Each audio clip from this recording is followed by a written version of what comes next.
नमस्कार दोस्तों, स्वागत है आपका अपने चैनल शिव शक्ति दर्शन में। दोस्तों, आज हम बात करने वाले हैं भगवान शिव के माया से किस प्रकार नारद मुनि मोहित हो जाते हैं। मित्रों, शिव की माया के कारण नारद मुनि को यथार्थ का ज्ञान नहीं रहता। भगवान शंकर की कृपा से चिरकाल तक वह तपस्या में लगे रहे।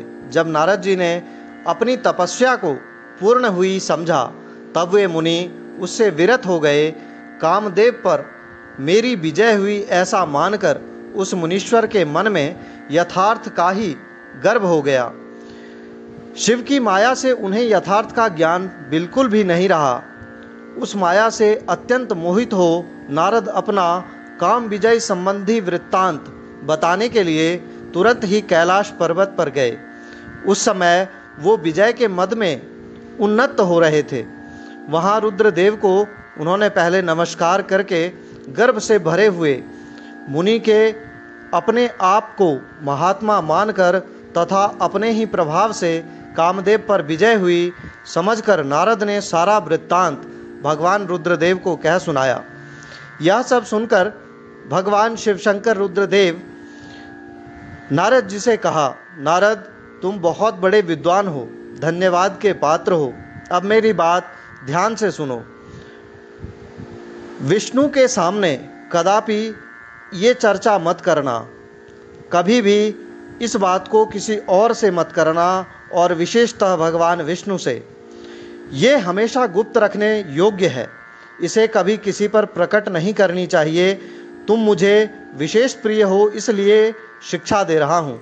इस प्रकार बहुत कुछ कहकर संसार के सृष्टि करने वाले भगवान शंकर नारद जी को शिक्षा दी, परंतु नारद जी तो शिव की माया से ही मोहित थे, इसलिए उन्होंने उनकी दी हुई शिक्षा को अपने लिए हितकर नहीं माना और ब्रह्मलोक गए। ब्रह्मा जी को नमस्कार करके उन्होंने कहा, पिताजी, मैंने अपने तपोबल से कामदेव को जीत लिया है। उनकी यह बात सुनकर ब्रह्मा जी भगवान शिव के चरणार बिंदों का चिंतन करने लगे और सारा वृत्तांत ध्यान लगाकर वह समझ गए।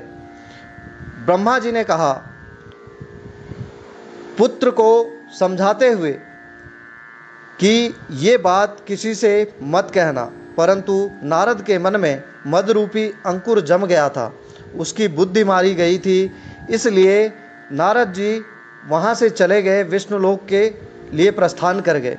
भगवान विष्णु के पास पहुँचे और सारा वृत्तांत कह सुनाया। काम विजय की कामना कि उन्होंने कैसे काम पर विजय किया, कामदेव पर अपना विजय किया। भगवान विष्णु सारा वृत्तांत ध्यान में देखकर नारद जी से बोले, मुनि श्रेष्ठ, तुम धन्य हो, तपस्या के तो भंडार ही हो तुम।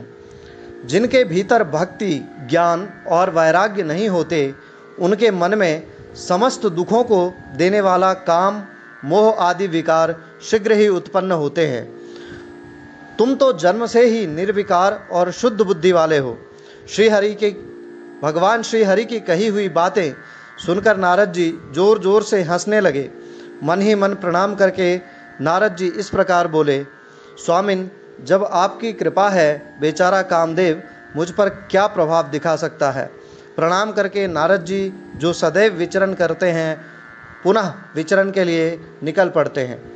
मित्रों, अगर ये जानकारियाँ अच्छी लगी हों, चैनल को सब्सक्राइब, वीडियो को लाइक और शेयर करना ना भूलें।